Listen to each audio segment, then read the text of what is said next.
Hello everybody, welcome back to the NLC. I'm still Viper and joined by Nightmare and Initialize, and we've ascended from the lower bracket into the upper bracket for our champions match. We've got Trick taking on Fnatic Rising. Initialize, couldn't be more excited. I am hugely excited to see how this one plays out. Fnatic Rising have switched out a mid laner. They still look really strong in their final game. Trick's looking to finish what happened earlier on in the playoffs with BTXL getting knocked out. We could potentially have a scenario here where we have neither academy team moving on in the playoffs, which would be something in and of itself, and that's a hell of a narrative to work with. And of course, we have to keep talking about this guy in the mid lane who's played the one game. We had a chat with fellow UKL caster, actually, Reclamation, who used to coach this player. Yeah. Has some pretty good things to say about them. Says that they pick up things very quickly. Has it been long enough, though, for them to pick up things to the level they can play it against Paulson, play it against Trick, who did look very strong during this split? They have great players across the board, and we're going into champs like Lucian, first one off the table, so Paulson not going to have an opportunity to play that. I'd like to see whether Fnatic Rising really try and build this mid laner for success, or if it's just going to be another cog in their machine.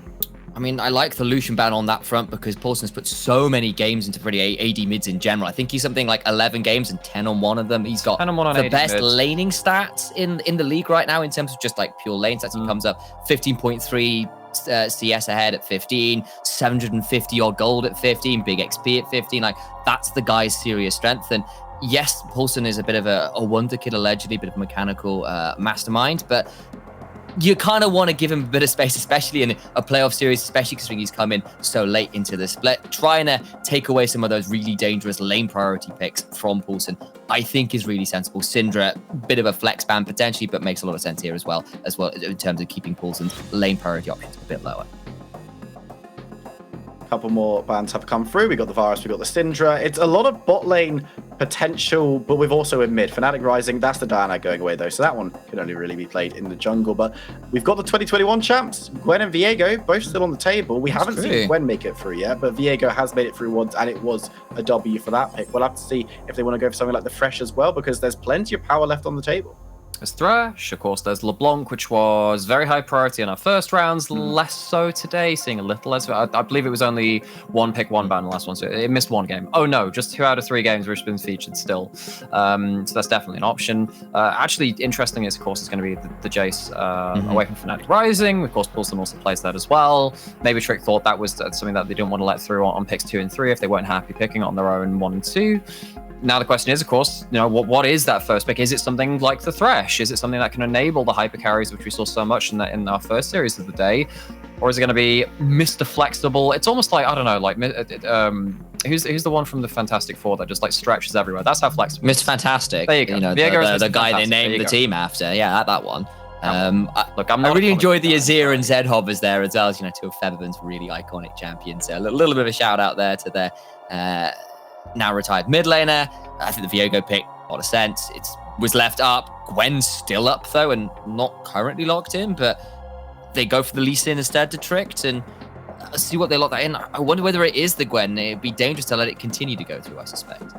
Really impressed with how Tax has played this champion on the Lee Sin throughout the split, but of course it can be that flexibility. And you said Paulson very good at these AD mid laners, and Lee Sin could go into that box depending on where they want to put it. But there's plenty of League of Legends left to be drafted, and I don't talk about hovers very often, but now it's locked in. We can. Tom Kench, is this support for Lucky or is this top for Madly? Flex. Either. See whatever. At this point, helpful. Cheers. Oh wow, it's like you wanted an answer. You got an answer, Will. So we started with the team that plays better wins.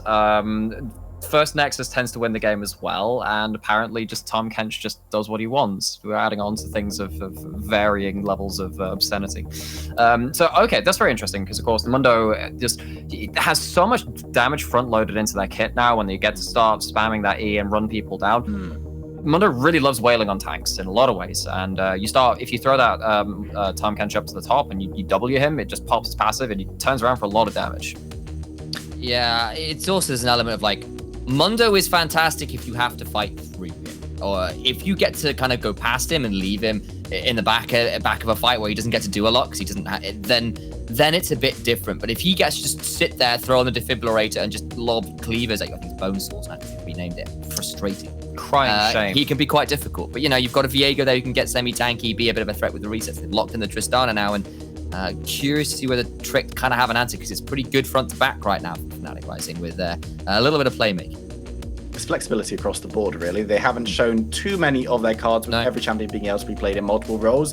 That Aphelios is going to show a little bit more, and with that being locked in, maybe more likely to see this time catch down the bot side, keeping that Aphelios alive. Seems likely. I mean, of course, there is the outside chance it goes up to top and you lock in the Thresh late, and then you have a time Gench and a Thresh to start bailing out the Aphelios, and we know how much damage this champion does. It's just a matter of keeping him alive. And when you do have Viego and Mundo, who are very low-range champions, if they go into the fight, they don't hit that gold standard of getting everything onto the AD carry, then they die. Of course, and that's going to be even more difficult, because if Tricks decide that they don't want the fight, you still have the ability to devour, get out, you still have the ability to kick out, and also start resetting the fight at that point. Less useful versus Mundo, of course, if he's still got his passive up, but the Viego can struggle with that quite a lot. Going into that second round, no! The one trick! Yeah. It's gone! Yeah, I'm about to say, whatever shall we do? Yeah, I was about to say I would have quite liked to see the Thresh in the Tahm Kench, because Tahm Kench is actually really oppressive in solo lanes right now. I was talking about the Seraphine. So go on. Seraphine too, but I was thinking the Thresh ban is where I was going. So saying I would have quite liked to see that. Viper put a lot of effort into that joke, you know how hard it is for him to be funny. At least give him the Seraphine one. I was too busy looking at the bats and not paying enough attention. I'm sorry, man. Yeah, don't bother. I don't know why the flame's coming my way. Ziggs has also been taken off the table, though, so that long-range poke has been removed. Xerath, of course, something that's seeing a little bit of play across the different regions, so could well be the option. But LeBlanc, there we go, is going to be included, but it's going to be a ban. Okay, so of course LeBlanc does give you some answers, even something like the Tristana, right? Like where Tristana is, if you are going to shove that mid, then LeBlanc can have that assassination potential over you, and LeBlanc being one of the strongest mid-jungle 2v2 champions, not something you give over that easily. So with the Wukong locked in, this is going to be another answer towards a tank in the top side. Kind of said that in the last game of the last series too. You just need to be very wary about picking tanks into the Wukong. It's not the worst thing ever, it's just, you know, it's not the easiest thing to navigate in the top side. Defines that Tahm Kench is the likely bot as well with the Wukong there, unless, you know, there's some madness going on. So that kind of gives you the heads up. Well, you were right, was going to be the Tahm Kench down towards that bot side. Obviously doesn't have the Devour as early on for safety, but is a lot more sort of like aggressive with the Abyssal dive now potentially, so that's the option. Nautilus lock in here is more dive to back up your Viego and stuff going in, bit of pick. I think Fnatic Rising were kind of needing that. They had the front line, they had the damage, but they could have just done with a bit of CC, and that's locked in. It's pretty straightforward right now. Maybe there's a bit of spice in this last pick still. And what this is also going to lead to is the last pick, counter pick for Poulsen. Poulsen, of course, plays a load of those AD champions, but Swing with Deja has played a lot in that solo queue. I believe they've played something like 300 games of Sylas, but then the Rise is in second or third position down there too. And what better way to show their diversity from going from something that plays for the team to something which plays very much for themselves in the Rise? I mean, you take your team with you, though, with your ultimate. You go on journeys together, so it's for better or for worse, yes. Community-focused pick, and it gives them another damage profile there. Fun for all the family. Exactly, and it's going to be the Orianna being locked in as well. So the Orianna wants everyone to be very close together as well, because she's going to drag you all in and make life very easy for the Aphelios and Wukong. And the more I look at this trick composition, if Denvox Day goes off, and we know Denvox Day likes to go off, it's going to be very, very hard for Fnatic Rising. I really want to see if you can W shockwave combo with the Tahm Kench. I have no idea if it works. I don't know whether you lose the ball because it might be going untargeted. Ooh, I'd love to see it though. Abyssal dive and shot would be hilarious if it actually functions. I've not tried it. So even if it fails, I want to see it. It'd be great. It would be good. I mean, like, yeah, this would be an interesting one. I feel like Fnatic Rising have got themselves like a relatively straightforward comp that's kind of a bit of a jack of all trades. Can play front to back. You've got the Rise for a bit of side lane pressure. Got a little bit of playmaking, things like the Nautilus and the Viego and stuff. But Tricked have got themselves a hell of a wombo combo. Like Orianna Wukong together is a disgusting ball carry combo. Lee Sin as well, really not bad for getting that in there. If you can set up the CC knock up bouncy castle, it gets rough. And you know, you've already got a lot of safety with the Tahm Kench to keep your Aphelios alive. So those team fights, if you land the wombo, gets really juicy if you're a Tricked fan. It's another game where it's Aphelios different, whether that'll be for better or for worse. It's not for us to find out, it's for Hitbrain and Orcs to find out. Take it away, lads. Thank you very much, guys. We're getting ready to go into our second series of the day. This is going to be Fnatic taking on Tricked, and Champs are locked in. Looks like we're getting ready to go on to the Rift for our second game. And it's the first time in a while we've seen the Mundo show his face here for Pride Orcs. Yeah, I mean, I think Mundo is just like a super strong pick in the current meta in the top lane. Teams are willing to prioritize it early, as we've seen here. And, you know, you can kind of just play from a distance in a lot of matchups. You can farm with your Cleaver, you can farm with your E. You interestingly see Pride taking the Ignite instead of the Flash. So a bit more power to sort of trade in that 1v1 against Madly, but potentially a vulnerability if Taxa shows his face up on the top side. Well, see whether or not, because obviously it does make a bit of a weakness as well, these flashless champions. It's not like something like Madly, who technically has a dash, but also has that kind of bailout from the invisibility. Pride, once he hits 6, obviously does have the bonus movement speed from the maximum dosage, and you can work around that a little bit. But hold on, Bean might be in for a little bit of cheese here if Lucky wants to go for a quick swim. They're holding around for the moment. He has no information. The Abyssal Voyage pops in. He's knocked up. He's going out. But Tax is going to follow him. Being able to escape, but had to start with his W. Yeah, and chunked out as well. So he has to reset here. Otherwise, he's just too low HP for the lane. Should be back in time. So it's not too much of a concern. They're not going to be able to stop him once again. But even so, I like these sort of creative level ones that come out from teams. Doing things like that. Didn't end up amounting to too much, but again, it gives you that little bit of an advantage, especially in a series where one game can be so pivotal. It's definitely something you can look to do. And as well, when you're preparing against a specific opponent, you can look for their tendencies, what they like to do, who they like to cover, where they like to stand, and find opportunities like this.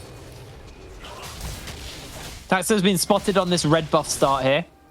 Same start for Maxi. We might see both of these junglers just move in a downward pattern, but we also might see, you know, maybe some shenanigans towards the top lane. Like I said, Pride doesn't really have too many ways to escape getting jumped onto, although he's still somewhat tanky. We'll see if the damage can actually stick.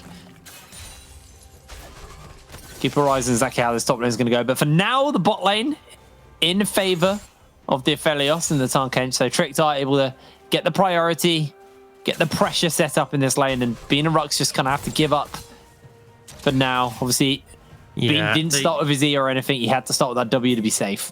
They just don't have the trading power right now, so they have to really respect it. We're seeing pretty heavy pressure there. And the top side, Pride has a priority level 1. He's zoning Madly pretty heavily. And so, you know, we see this situation where Tax is going to path towards the bot side and should be in line to contest that scuttle. I think we're going to have to see Maxi loop back up top side if he wants to be able to secure a scuttle for himself, just on the back of the prior we have in this mid and bot lane. Yeah, it's kind of somewhat expected as well from your Fnatic, so you may just see Maxi either not pick up a crab or do that loop you were talking about, as Pride is continuing to be a nuisance to Madly. These infected bone swords doing a fair amount of damage. So you've got that blunt force trauma as well to help with the wave clear, and able to shove a large wave, 4 CS for Madly so far. He has had table scraps versus this Mundo. Yeah, should be able to clear up this wave and sort of balance things out a bit more, but the problem is you're taking so much harass from the range of Mundo while in the tower. You got to be pretty careful. A couple too many bad trades and you're forced to like TP out in these situations. I remember Ignite from Pride. If he hits a Cleaver and then he flash E-Ignite, that might be enough. He doesn't have flash though. I mean, that's the only thing that stops Madly from dying here. Why did I say flash? Yeah. It's because flash is such a staple, right? Like, we're also used to everyone having flash. It's basically just... He'll just will the flash, right? Or he'll get Maxi to come in, who does have flash, but... True. Looks like we'll just get the reset. Madly will TP back in here to catch this wave, and we'll likely see Pride reset. But it's a significant CS advantage on the top side. We did obviously see Maxi loop back up towards the top side of the map. We saw Taxa take that boss side scuttle, so nothing too wackier out there so far in this game, and things just kind of panning out as we'd expect now. You'd actually see Madly chase Pride away. I think Pride wanted to stay, and it makes sense to a degree. If you can stay and trade with Madly and then reset, you can be in a really good spot, but you have to be cautious about that Ignite threat from the Wukong. Yeah, I think the big thing about Madly there, stopping the recall from Pride, was Pride didn't have to teleport, and he could have had a small advantage in that. But because Madly forced him away, he knew he had to teleport, otherwise he was going to lose too much. So nice little stop there from Madly means that these teleports are matched, although it's still a rough lane. It doesn't change too much, and Madly actually one of the better champions to deal with Mundo, just because the first Cyclone will pop the passive and then the second one will actually land the CC. Typically, you need to have something you can throw away, like throw away CC to pop a Mundo. A Mundo spell shield. I think a big thing as well is that, we've seen the Wukongs go for the Divine Thunder at first item, which obviously does really well. They're doing really well. Nice being thrown down. Rox is going a little bit low. Then Voxney has that Graviton, but being able to jump away to safety. That got a little bit too overeager there from Fnatic Rising's bot lane, but yeah, they got the shove. They can go for the reset. You got to be so careful trying to engage onto this Tahm Kench, because if you're not hitting the Aphelios, and even if you are, just Tahm Kench really likes to punish melee champions. Nautilus being an example of one of those. Nautilus is the sort of champion where into things like Leona, Braum, Tahm, you have a bad time, right? It's just, it's hard to get up close to them. You'll get stun locked, you'll get bursted, you're not that tanky. Into ranged champions, you're great at setting up engages. And that's why in this lane, it's a little bit tricky to navigate, because if you're able to blow up Voxney, great. But in a lot of situations, you can't, and Lucky will just beat you down. Well, do you see... Oh, it was Maxi. I was like, who is that? I was looking at the minimap. It's Maxi in the bush, but being on a reset, got himself the attack speed boots and headed back to base. Rux is about, and actually, Rux has to be a little bit careful because there's a catfish. He's flashless. And they're bringing them in. The flash is not there available, but they are able to just about dodge away on that Abyssal Voyage. It's first blood for Voxney regardless. It's tricked to find the kill in the bot lane. They've been fishing for a little bit. And honestly, I feel like they could potentially zone being out here. Very easy dive with Tahm Kench. So if they push this wave in, they might be able to get a play, might be able to force them off. And you can see, obviously, there is a big wave stacked up for him to take, but there's almost a 30 CS lead for Voxney right now. Even if he's able to pick up a fair chunk, still will be down in farm. And you see Tricked actually just decided to restart on the back of this, take their window, take the opportunity, happy with the kill, going onto the AD carry. See, mid lane now starting to get to the point where Daylor, someone else, where he's able to shove the wave in pretty effectively on the rise. Not got the infinite mana pool quite yet, but he's able to shove him pretty hard into Poulsen. And we're not really seeing much from Maxi. It's been a bit of a quieter start for him. Hasn't really been able to have any impact. Although, that being said, Tax has only really been able to have impact in the bot lane on that first blood.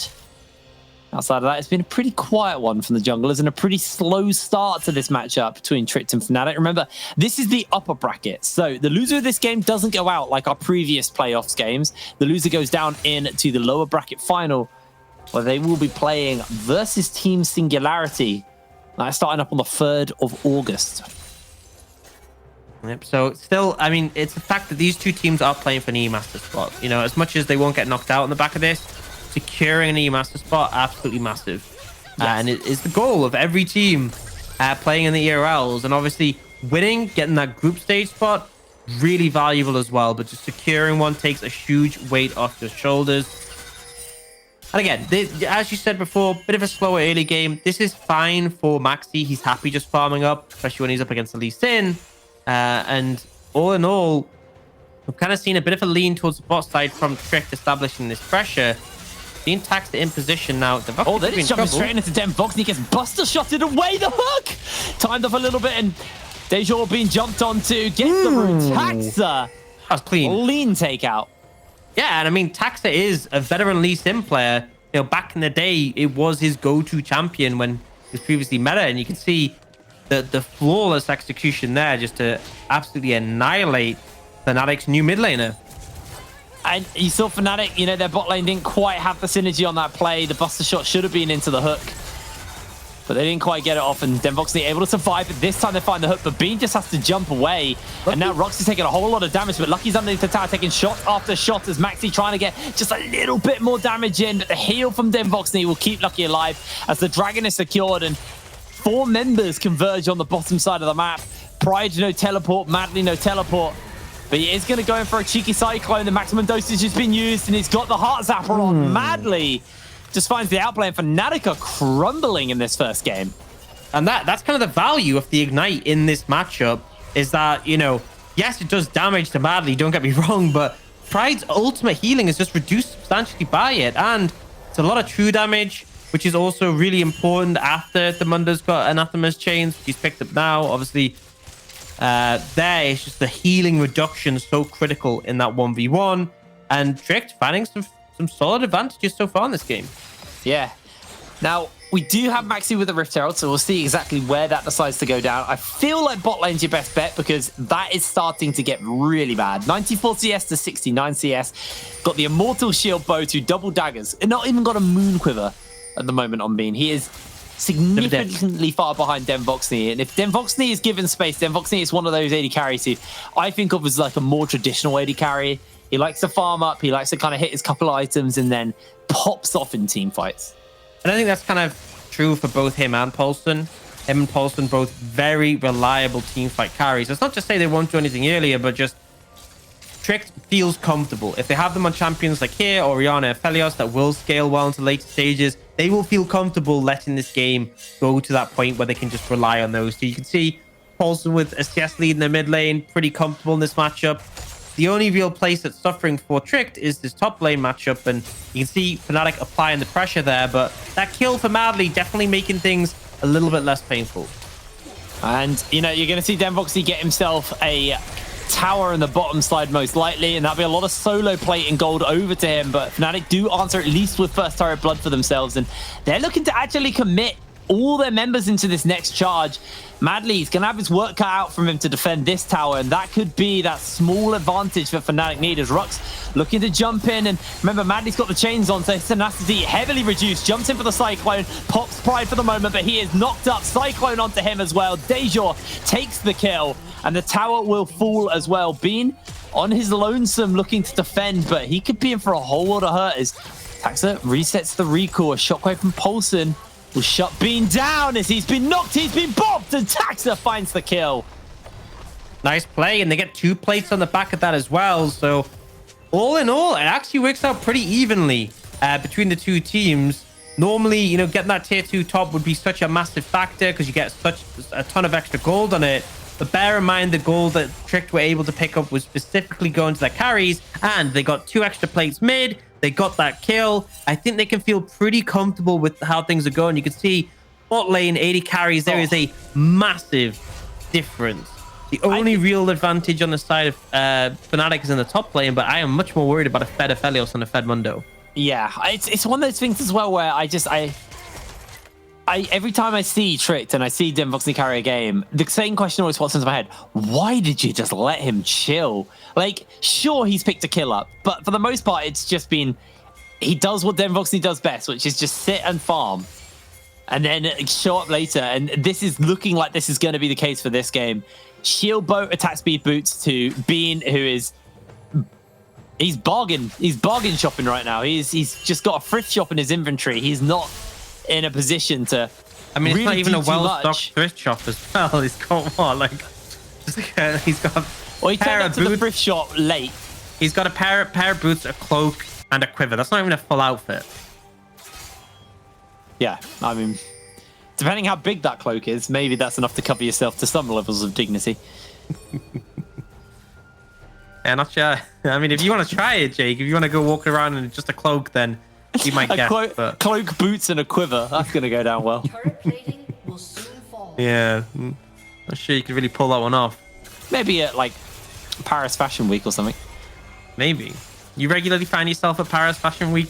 All the time, mate. Honestly, I'm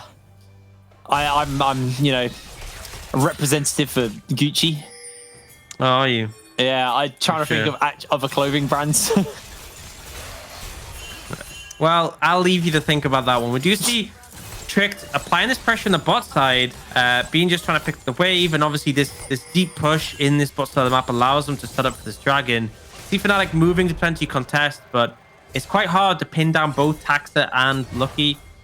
That W available, Lucky is actually able to mitigate. And now it seems like the fight's going to kick off. Madly has TP.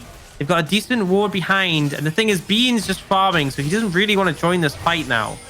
Just so you know, Denvoxney's not the one who's chained right now. I think that chain is still in the top side on Madly, who's instantly caught out by the hook. A lot of damage coming in into the Everfrost as well. Madly's ignited. He's burning down. The Heartbreaker comes in, and the Shockwave is absolutely filthy. Demvoxy remains untouched, and he's got so many chakrams to work with. One more snipe will seal the deal as Poulsen command attacks and secures himself another one. Fnatic lose 3. I love the patience from Lucky there. Honestly, so good on this Tahm Kench. Just to hold it till the last second before using that gobble. Really good execution. And again, Fnatic kind of commit all their resources on taking down the Wukong. The Wukong didn't die, and it was a very swift turnaround from Trick. It wasn't a good fight to take. It's second dragon, and we've talked so much about how second, you can let it go. Third's the one you want to play for. They just got overzealous, and they didn't have the strength. As you said, Anathema's chains, it's not on Demvox Day, and honestly, in these early fights, everyone does more damage. So I feel like having just Anathemas and nothing else on your Fed member isn't going to set you up well. We can see here, so they commit so heavily onto the Wukong, and it looks like he's going to tick out from the Ignite towards the end of this.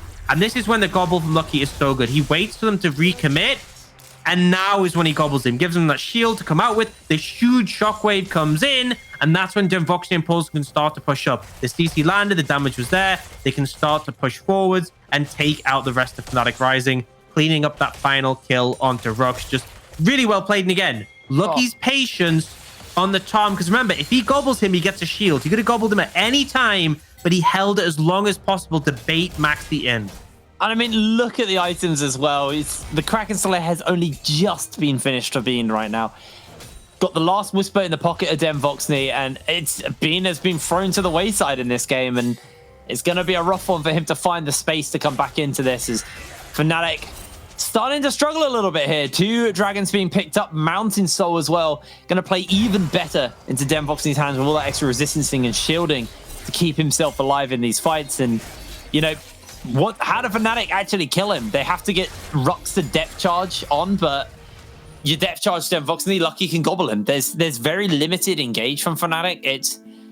Mundo doesn't give you engage, he just runs at you and slows you down with the cleavers, well, the bone saws. But other than that, they got very limited CC from the side of Fnatic, and Tricked have a Tahm Kench, so they can handle it.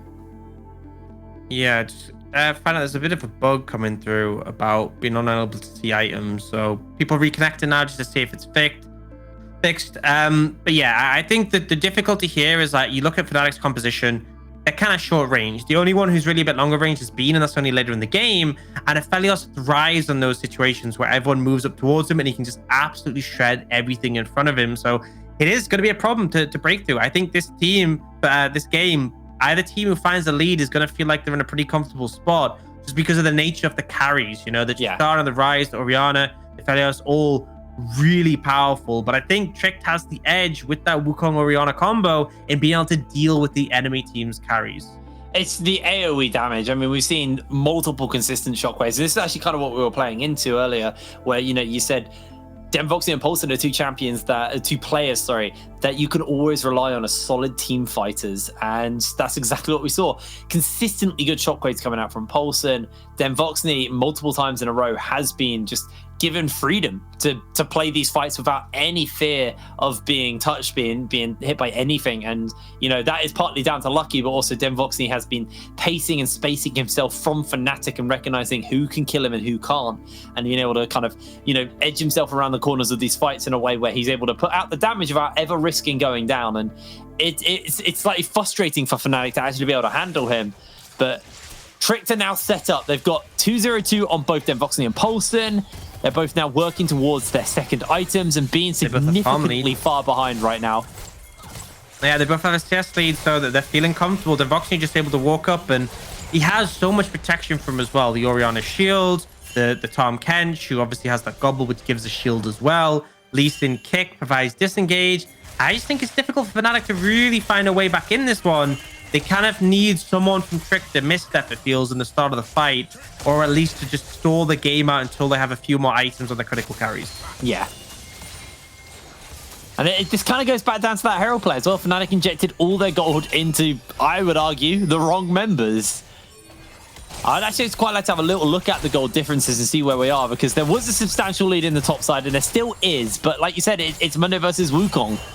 Would you rather have a Fed Aphelios or a Fed Mundo? The answer's pretty simple. Now, Fnatic are going to look to try and give some gold over to Bean. He's going to be able to pick up the low local gold on this, although Madley's going to do his best to stop him. The tower doesn't even go down from this Herald, and that is honestly a worst case scenario for Fnatic. It's very low, so they should be able to get it on the next wave, but even so, pretty painful stuff for them. They can't even take a tower of it was half health with a Rift Herald. But this is a good avenue which Fnatic can look to abuse, is the fact that they're just so much more comfortable in the side lane than Paulson.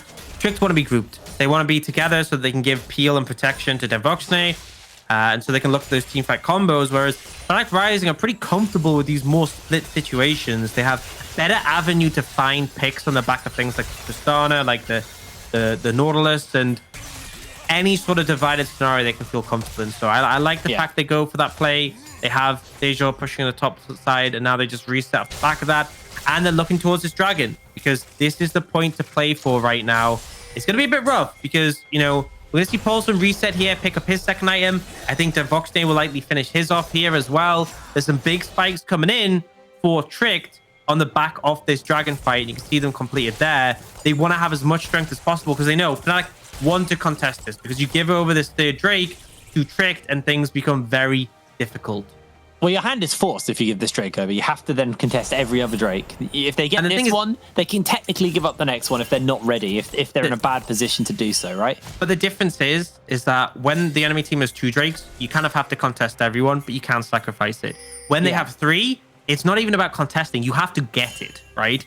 Like, if you win the fight, but they get the soul, that can cause issues in the game, even if you come out ahead and get some extra gold. It can change the dynamic of scaling, especially, you know, Mountain Soul's extra protection for Devoxne and Paulson. So they are looking for a pick. Yeah, looking into Madley. Cyclone's being thrown down. Bean gets the Buster Shop off. Madley knocked up, bot down. Still got a second Cyclone. Bean, that was a little overeager. Able to survive, however. They do burn a lot from Bean. The heal's been used, and Pride pops the maximum dosage. Keep himself topped up and healthy, but Fnatic not really at numbers advantage because Beans had to reset, so it's still a 4v4, and Pride basically burnt his ultimate to get about 100 health back. So honestly, I'm not sure Fnatic are in the greatest position to contest this, but they're holding. They're waiting for time for Bean to rejoin, but that time is the same amount of time as Madley almost will be able to come back in. He's got that teleport, so he'll be in fairly quickly. It's very, very close. They have now. It is do or die for Fnatic, but the depth charge is on cooldown, and I just don't think they're going to be able to deal with Devoxne. So the teleport's coming in. The dragon's going to reset, and Tricked are perfectly fine to go for this as Madley instantly eats a hook again. The shockwave only hits onto Pride this time. Deja misses out onto one. Madley slides in. Taxa with the insect. Deja goes down. The health bars are low, and Maxi slides in only to die as well. Tricked secure their 3rd dragon of this game. Really nice play coming out from Trick there. The kick from Taxa was so crisp, taking out Deja. Bean was barely in the fight at all, and it just feels like complete domination from this side of Trick here. They're heading over to that Baron. There's no real contest going to come in. They've got the 3rd dragon in hand. They've got a 2k gold lead already. This game is looking very convincing as a start of the series. That will be Baron. I don't think Fnatic can do anything about that. They're shoving in mid lane potentially, but I don't think they're even going to have time to take the tower.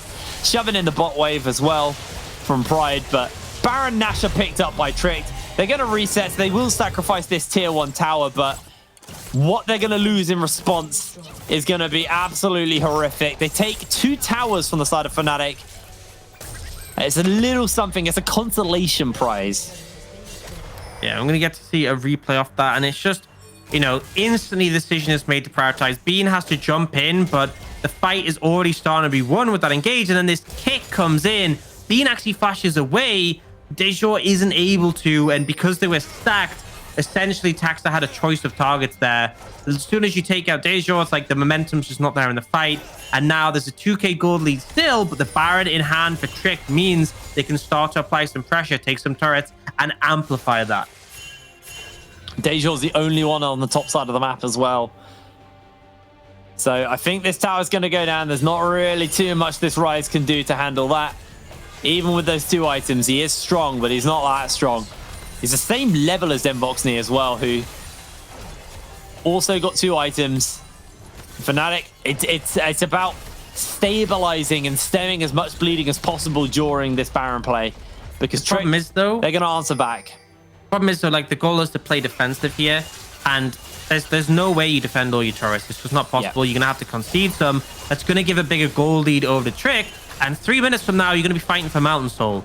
You didn't win last time. I don't think things are gonna get better off the back of this. Maybe they do look for an engage here and try and find a pick, but again, off the back of what? Who is going to engage? The only sort of CC they have is single target, right? And if it's single target CC, Calm Kench is so good at mitigating that. I mean, there's a Mundo in the base. Pride is currently bot lane, able to take a lot of that tower. But like you said, you know, not going to be able to pick that up, and Trick can just continue the push because Fnatic have to play defensively. Yep, and I mean, Pulse is scary strong. There's no way you can do something crazy like diving him. Trick will take that. I think they're just going to take Pride. Yeah, they'll take that tier 2 mid. They'll move down towards Pride. Pride, actually, he can teleport out. The Shockwave, can't, it'll only break his passive. Yeah, I mean, you can't stop him. Oh, yeah, it's passive.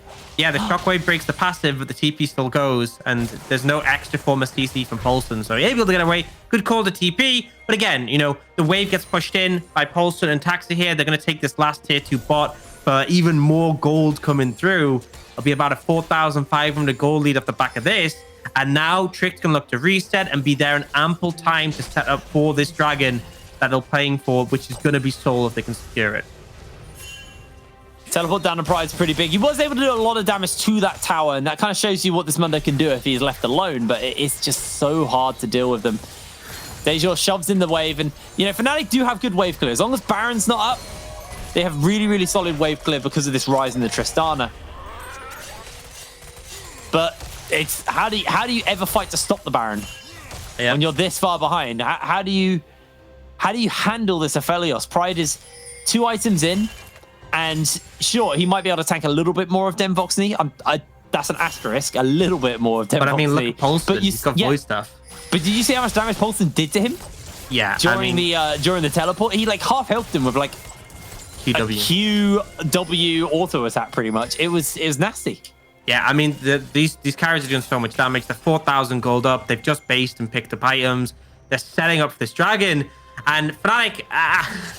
I don't see the route in. I don't see how they find an angle on this one. They're trying to play a wide map state, but if you give up Mountain Soul here, I'm not sure you recover. No, I'm not at all, but their jungler's not there. It actually just looks like Fnatic aren't even interested. They're hanging around the top side. Dejor's going to shove this in. Madly resets the answer. The wave's not big enough to take the tower now. They are trying to fish for potentially like a backdoor or something. This is how desperate they're feeling right now. But so they are going to potentially toy with setting Paulson back. He also has TP.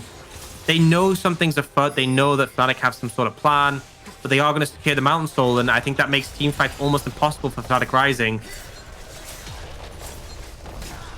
If they only take an inhibitor tower here, I'm a little concerned. They're bringing everybody over. Trick are going to be able to reset to not lose anything other than the inhibitor, but I mean, they bought themselves a window.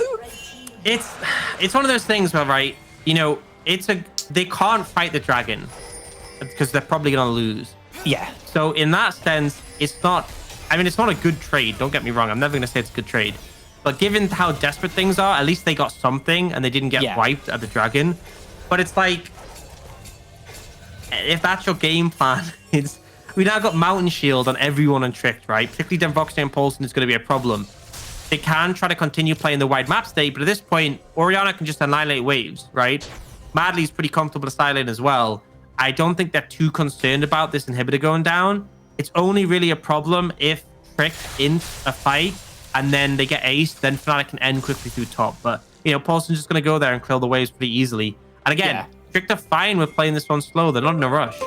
I foresee 2 good conditions for Fnatic right now. The one you just said, and the other one is they ignore the waves or something, and then Dejor just teleports the whole team up, and then they end the game that way. That's the 2 conditions that Fnatic have right now: is a bad team fight from Trick, or, you know, bad wave management. But why would you have bad wave management when you can literally one-shot waves? It's really easy for Trick to be able to handle the pressure from Fnatic on the wave states.